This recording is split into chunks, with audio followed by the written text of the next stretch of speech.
Oi, meu nome é Ricardo Biasi, meu orientador é o professor Márcio Zencraft, do Departamento de Engenharia de Telecomunicações e Controle da Escola Politécnica da USP, e nós dois somos autores do projeto de iniciação científica intitulado Estados de Quimera em Neurônios a partir do modelo de Hindmarsh-Walls com sinapse química.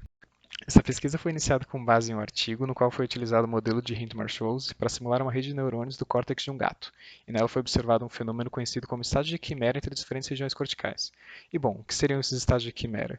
Eles são a ocorrência simultânea de diferentes padrões de disparos em uma mesma rede, sendo que os padrões podem variar entre spike ou burst. No primeiro caso, o intervalo entre spikes é praticamente constante, enquanto no caso dos bursts são observadas rajadas com intervalos variados, intercalados por períodos maiores de inativação. E sendo assim, o principal objetivo do projeto foi estudar como surgiria essa diferenciação entre os padrões. Para isso, adotou-se uma rede um pouco mais simplificada, em que parte dela estaria fixa em burst e outra parte fixa em spike, enquanto uma região central seria influenciada pelos dois padrões. Dessa forma, esperaria-se observar uma diferenciação nos neurônios aqui representados por essa figura pelos neurônios 3 e 4, e para isso seria primeiro necessário determinar as condições iniciais de cada neurônio para que cada parte dessa rede estivesse em cada um desses padrões, e daí então seria avaliado como que apareceria um estado de quimera. Para simular essa rede foi utilizado o ambiente de programação Spider em linguagem Python, e o método de solução do modelo foi a função ODINT da biblioteca SciPy. O modelo implementado corresponde a esse sistema de equações diferenciais ordinárias, em que G é a matriz de conexões entre os neurônios equivalentes à rede adotada. As intensidades de acoplamento entre cada neurônio foram fixadas nos pares 1 e 2, 3 e 4, e 5 e 6, enquanto aquelas intensidades entre cada uma dessas regiões podiam variar para observar o aparecimento do estágio de quimera. E esses foram chamados de ganho de spike ou ganho de burst. E bom, para avaliar em qual dos padrões de disparo o modelo estaria, utilizou-se do coeficiente de variação dos intervalos entre disparos. Ele é calculado pela divisão do desvio padrão pela média desses intervalos, e nessa pesquisa foi adotado um período de transitório de 2.000 instantes de tempo e um período total de simulação de 10.000 instantes. Dessa forma foi tirada uma média de 8.000 instantes de tempo para cada uma das combinações de parâmetros. A intensidade de acoplamento fixada em 0,25 foi escolhida por ter sido descoberto em uma pesquisa anterior que nessas condições o modelo pode escrever ambos os comportamentos de spike ou de burst, mais especificamente um coeficiente de variação próximo a 0,1 quando ocorriam os bursts, mas que não necessariamente eles poderiam ocorrer.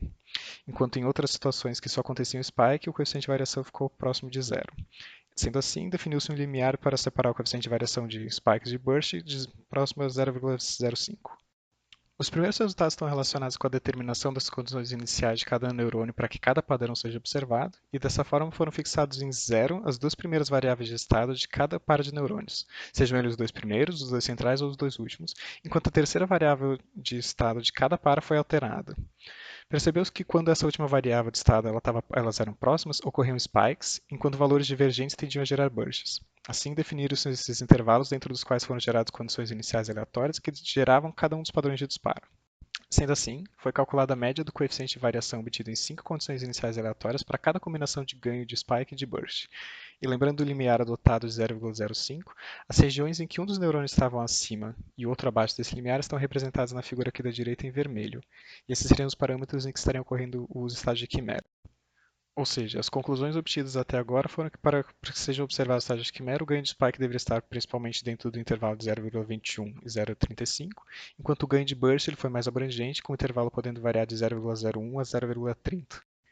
E as próximas etapas da pesquisa consistem em mudar as condições iniciais dos neurônios centrais, nesses resultados eles mostram as situações em que eles estavam em spike, se eles estivessem isolados, mas não necessariamente o mesmo fenômeno seria observado se eles estivessem em burst.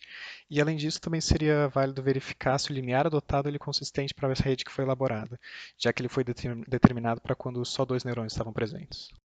E quanto aos agradecimentos, agradeço ao USP pela bolsa oferecida pelo Programa Unificado de Bolsas na vertente Pesquisa para Iniciação Científica, e as principais referências usadas durante esse projeto são essa, a primeira, que é o artigo em que foi a primeira vez estudado esse modelo de disparo neuronal, enquanto essa segunda é aquela que iniciou os estudos dessa iniciação científica sobre o córtex do gato, e a última descreve o método do coeficiente de variação adotado nos cálculos durante a pesquisa.